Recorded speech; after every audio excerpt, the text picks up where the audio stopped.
और G20 शिखर सम्मेलन से इतर प्रधानमंत्री नरेंद्र मोदी ने आज अंतालिया में महत्वपूर्ण द्विपक्षीय बैठकें की। तुर्की के राष्ट्रपति रिसेप तैयप अर्दोगान, स्पेन के प्रधानमंत्री मारियानो राजॉय और सऊदी अरब के किंग सलमान बिन अब्दुलअजीज से कई द्विपक्षीय मुद्दों पर प्रधानमंत्री ने वार्ता की। प्रधानमंत्री नरेंद्र मोदी ने अपनी तुर्की यात्रा के अंतिम दिन अंताल्या में अहम महत्वपूर्ण द्विपक्षीय बैठकें की।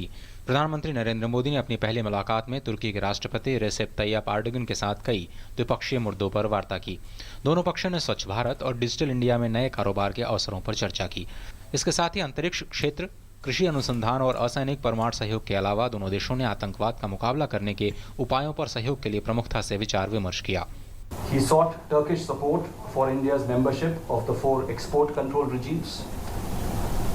The United Nations Security Council reform also came up for discussion, as also did the threat posed by terrorism. In this context, both sides agreed to look at counter-terrorism cooperation.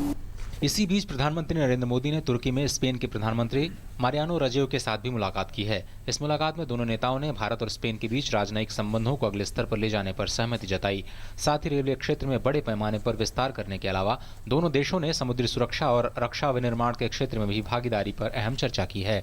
On the security side, Prime Minister said that we have close cooperation, we have real-time information sharing between our security agencies. But he said now we must expand our cooperation to other areas, and in this context he referred specifically to the railway sector. इसके साथ ही प्रधानमंत्री नरेंद्र मोदी ने Saudi अरब के king Salman bin Abdulaziz के साथ भी द्विपक्षीय बैठक की है। मुलाकात में भारत ने सऊदी अरब के साथ संबंधों को और प्रगाढ़ बनाने पर चर्चा की। साथ ही तुर्की के राष्ट्रपति ने प्रधानमंत्री मोदी को भारत तुर्की संबंधों को मजबूत बनाने के लिए 2016 में फिर से तुर्की की यात्रा के लिए आमंत्रित किया है। अंताल्या में अमृतपाल सिंह और सुधीर यादव के साथ ब्यूरो रिपोर्ट, DD न्यूज़।